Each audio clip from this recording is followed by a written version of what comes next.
Classic Restos is proudly brought to you by Shannon's Insurance, where you can be a member of the Shannon's Club. Pace Farm, the enjoyable egg. Hare and Forbes Machinery House. And Gun Lake Quarries. G'day, I'm Fletch. Come with me now as I take you to Bathurst, New South Wales. You're about to see a museum along with some other cool stuff in this week's episode of Classic Restos on the Road.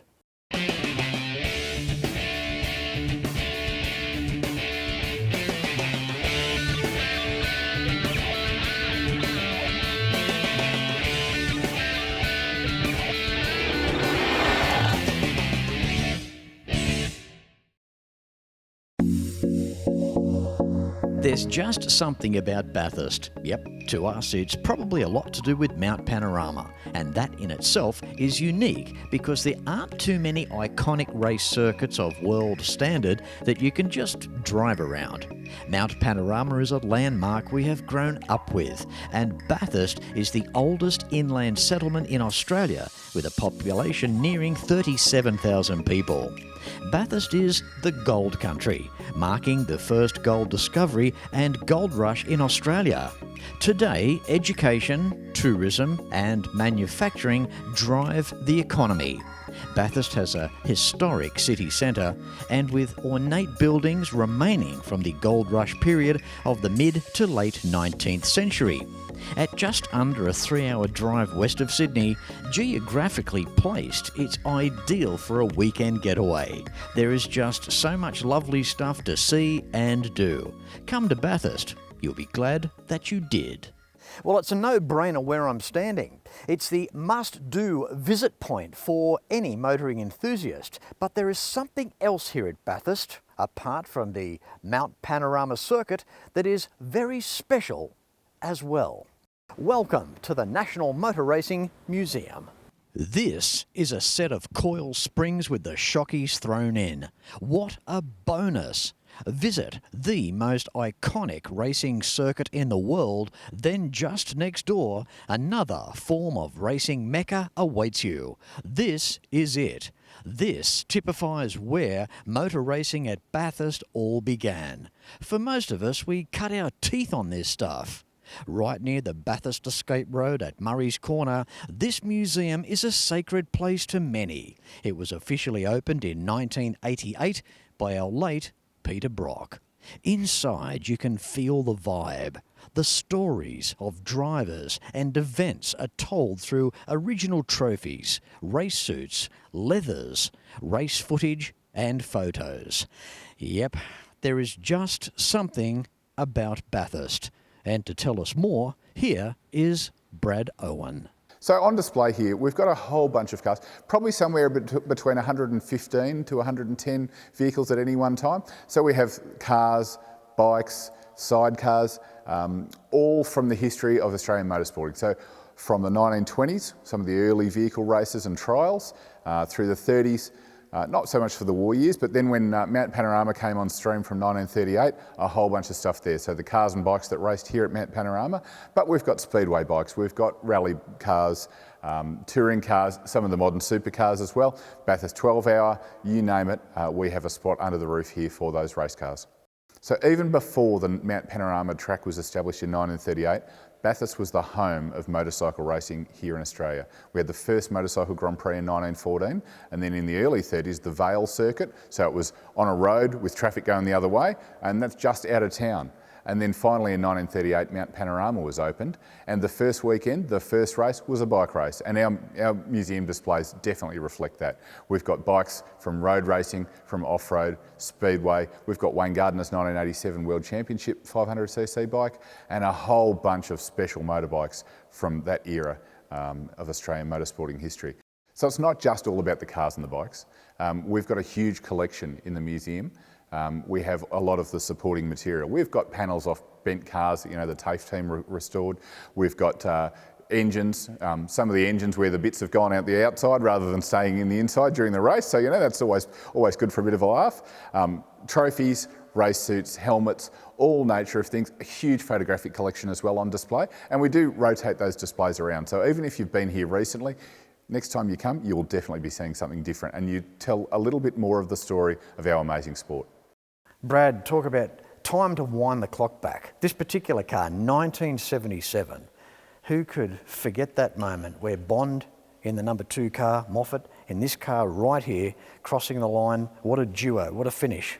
Look, Fletch, I reckon there are Holden fans even today that are still not quite over 1977 Bathurst result. Yeah, a lot of stress for them. Yeah, absolutely. And look, I got to confess, I'm one of them, and that was a pretty painful thing. I wasn't around, to see it on telly, but certainly, it was big, and it still looms large, that race. Absolutely. I think it was so majestic the way it was done. Yeah. Just how they one car just slightly in front of the other, all the way down Conrod. Everybody knew the outcome. Yep, absolutely. And the Moffat car wasn't in good health, but even so, it still was out in front. And although they say that Bondy could have overtaken the boss, he knew where his paycheck was coming from. That's for sure. Brad, how cool is this? Freddie Gibson's XR Falcon behind us with the suspected blown head gasket. Well, look, Fletch, it's one of those legends, isn't it? There's so many stories about the race here at Bathurst, and that's one of the great ones. Absolutely. It came in, gave it some rapid cooling, and then the car was sent back out on the track. I think they had a watering canvas of water and put that over the radiator. That'll cool it down, put it back out again. You can't imagine them doing that nowadays. Absolutely not. And of course, the Monaro next to it as well, Brad. The 327, that was the year that they cleaned up the Falcons. Yeah, absolutely. Holden's first chance at an outright victory in the mountain, and they did it. An amazing result, really, from a zero start. Ford had been playing with Cortinas since Phillip Island days, really, in the early 60s, and they'd absolutely swept the place clean. And then the Monaro came in and got a victory for the General. Talk about the rivalry between Ford and Holden, and you can understand why. It's something that everybody waited for every year. It was that feeling of anticipation. None of us knew what brand was going to win that year.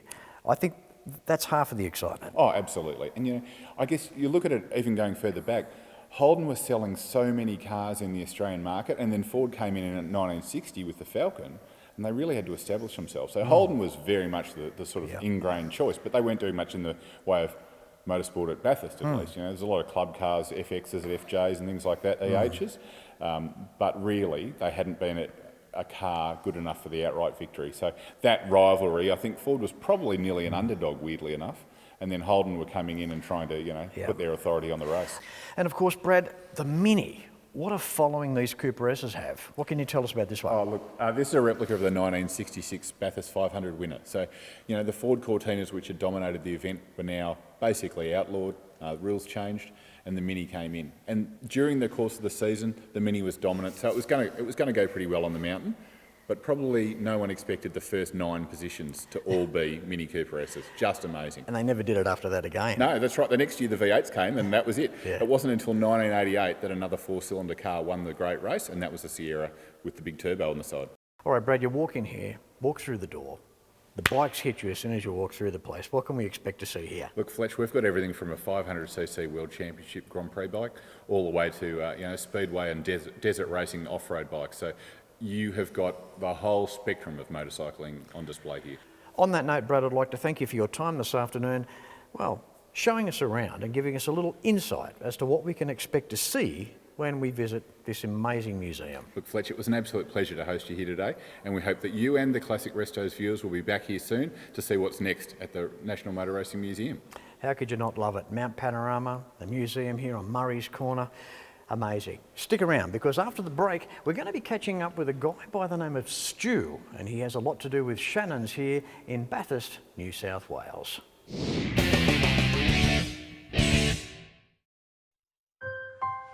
Are you a motoring enthusiast? Does your current insurer understand your passion? At Shannon's, we're motoring enthusiasts, just like you. We understand the passion you have for your special car or bike. But did you know that Shannon's will also insure your daily drive, the car you drive every day? So if you're a motoring enthusiast, you've got to be with Shannon's. So call Shannon's on 13 46 46. Shannon's, insurance for motoring enthusiasts. Heron Forbes Machinery House has been family owned and operated for over 85 years, and it's easy to see why. Planning on welding? Look at these welding tables and clamps, air compressors and different air tools. sandblasting cabinets, through to spray guns. Everyone is welcome at Machinery House. There are competitive freight rates around Australia, and you can buy online at machineryhouse.com.au. So remember, Hare and Forbes has the range. Welcome back. How good is the National Motor Racing Museum? Brad Owen and his team, in conjunction with Bathurst Council, do an amazing job there. And keep in mind, it's not just about the racing cars that we've all grown to love and admire so much over the decades, but there's classic bikes there to see as well. This episode of Classic Resto starts here in Bathurst, in the beautiful central west of New South Wales. With me now, Stuart Jamieson, the Shannon's Regional Development Officer for this area. Good morning, Stuart. Good morning, Fletch. How are you today? Good, thank you. Thanks for turning up. Yeah, no worries at all. Thank you also for lining up the next guy that you're about to see on today's show. You have something big in your backyard here at Bathurst that you're pretty proud of. Yeah, there's a racetrack, I think they call it Mount Panorama, or I think that's what the most popular name for it is, yeah. Now, where most of us might wake up of a morning, we look out the window and look at our nice backyard, our hills hoist. This guy here looks at the mountain. Now, Shannon's, again, you do a big job here in the Central West. Whereabouts is your area, Stuart? So I cover from Lithgow all the way out to Blaney, halfway to Orange, and roughly towards the Katoomba, that kind of area, out that way. So I've got a fair distance to cover, but a lot of it is focused around Mount Panorama with the big events there. Again, mate, a beautiful part of the world. Yeah, it's God's country up here. And you guys are the guys on the ground. Now, how many shows out around this neck of the woods would you see each year? I average probably about 20 a year. We still like to get out to those smaller shows and get amongst it, speak to the people. Stuart, again, thank you very much, mate, for everything that you do here in this part of the Central West for Shannon's, New South Wales. No, my pleasure, Fletch. Good on you. Now, Stuart's not going to get away with things quite that easily. He's brought one of his cars here today, a beautiful four-door 1960 Cadillac, and we're just about to find out a little more about that car. It's Palomino Blue. It was, at the time, a custom build. You couldn't just walk into the showroom and buy that car. You had to walk in and tick the boxes of what you wanted that specific car to build. Because of the roof line, they were all handmade to suit that. So it's a low production number vehicle, and they're getting rarer and rarer now as time goes on. So I found the car down in Berry, and the gentleman that I bought it off got told that it was a good idea to fish oil the panels. So he decided to fish oil the inside of the panel and the outside. So it was a dusty barn find as it was. So it had brown stains everywhere. So after 1,000 hours of detailing, it's back up to what it is today. That's a survivor car, so it's never been pulled apart at all. It's still got clay marks in the right areas. It's still got the original motor in it. Running gear, everything hasn't been touched. It's an old car, yeah, it leaks a little bit of oil here and there, but I wouldn't have it any other way. It's how it left the factory. It's got a 390 cubic inch motor. It's not a big block, it's not a small block. It's an actual Cadillac distinct motor. Everybody always looks at it and goes, oh, it's got a small block in it. It's not a small block. It is a Cadillac motor. It's powerful enough to keep up with modern flow 60 years later. It's just smooth. If you need the grunt, it's there. If you don't, you just glide along having that boulevard ride.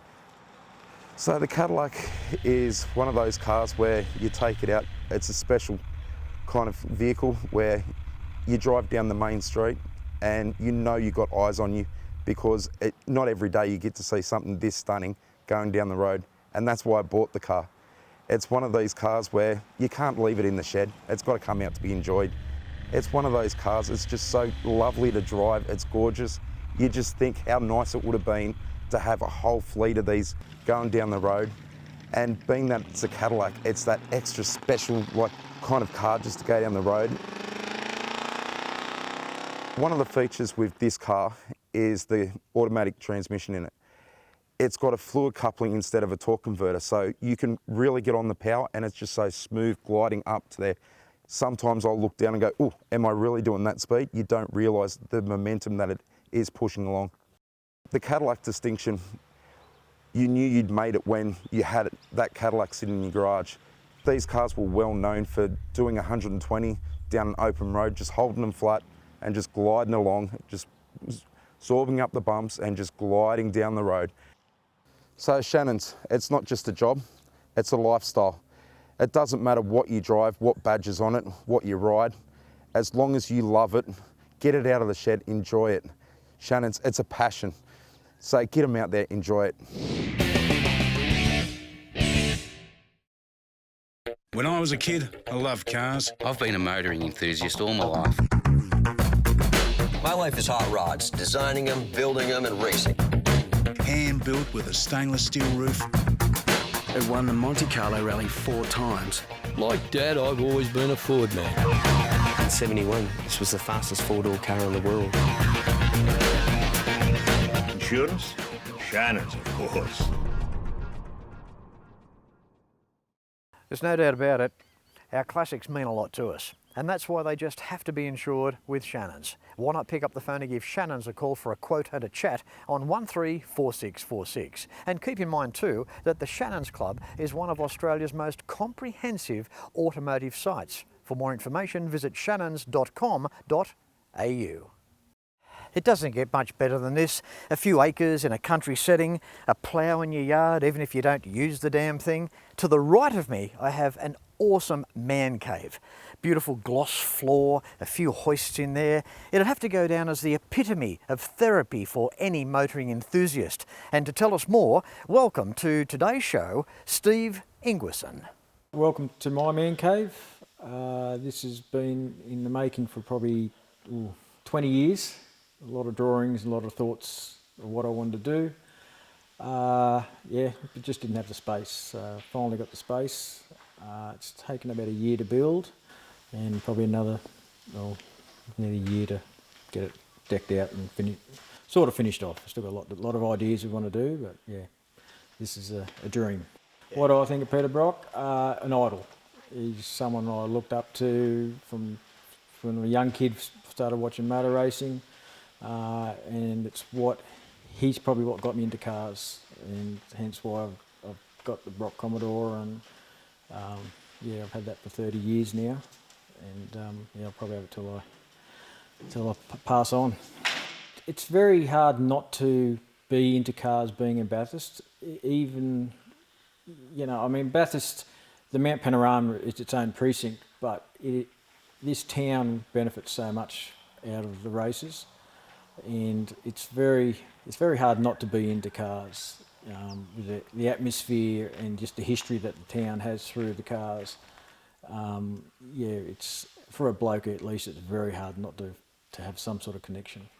The blue car here, the Brock Group A I have, it's an 85 model.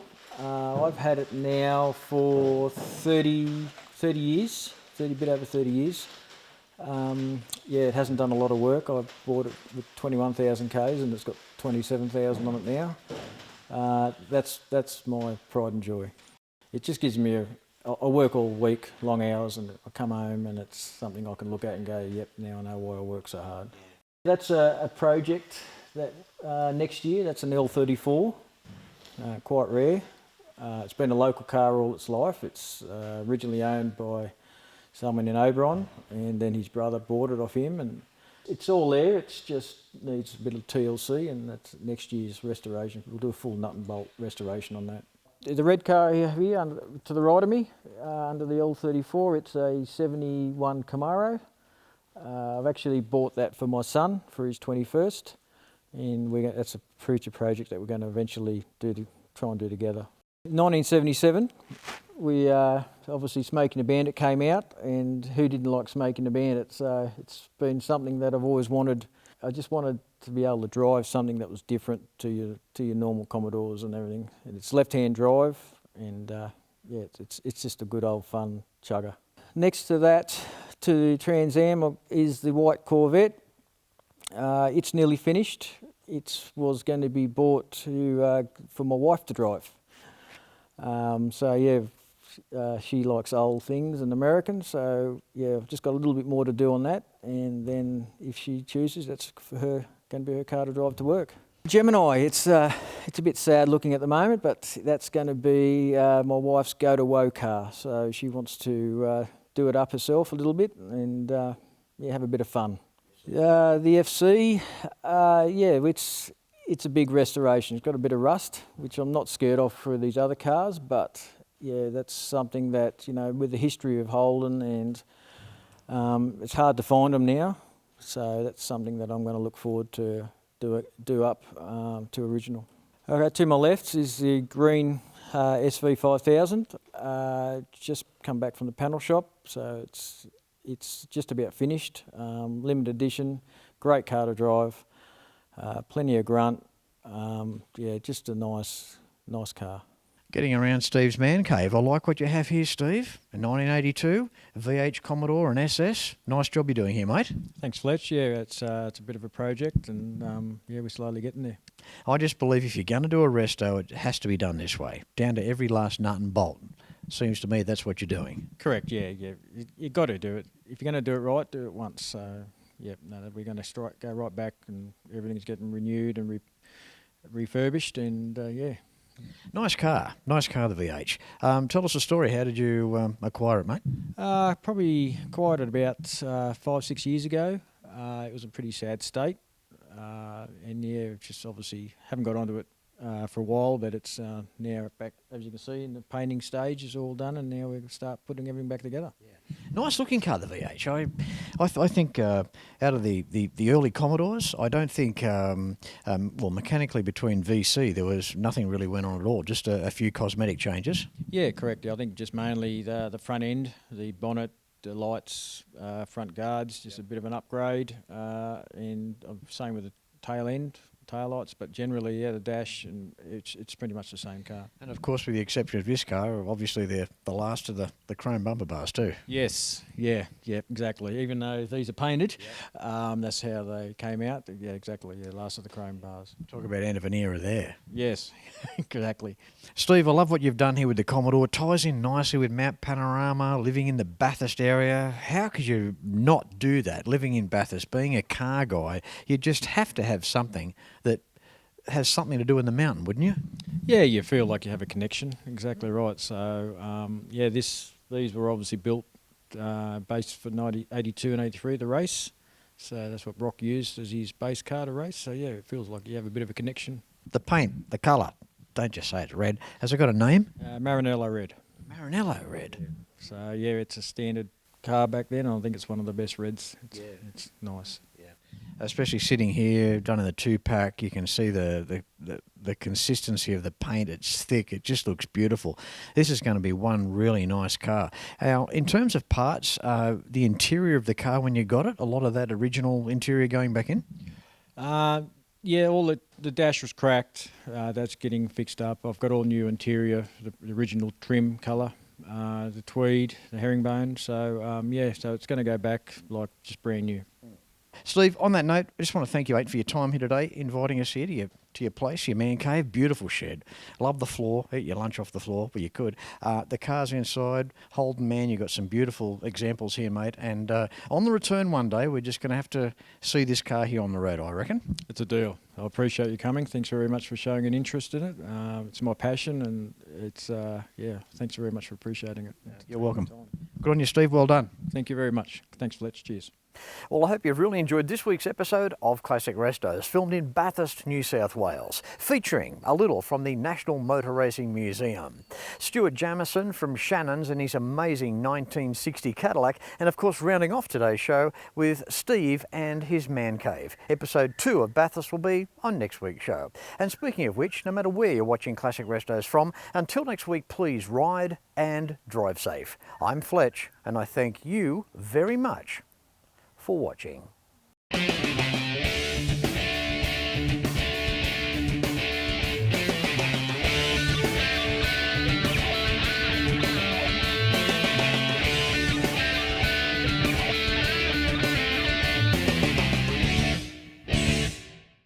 You can like and follow us on Facebook at facebook.com/Classic Restos TV and watch catch-up episodes at shannons.com.au. Classic Restos is proudly brought to you by Shannon's Insurance, where you can be a member of the Shannon's Club. Pace Farm, the enjoyable egg. Hare and Forbes Machinery House. And Gun Lake Quarries.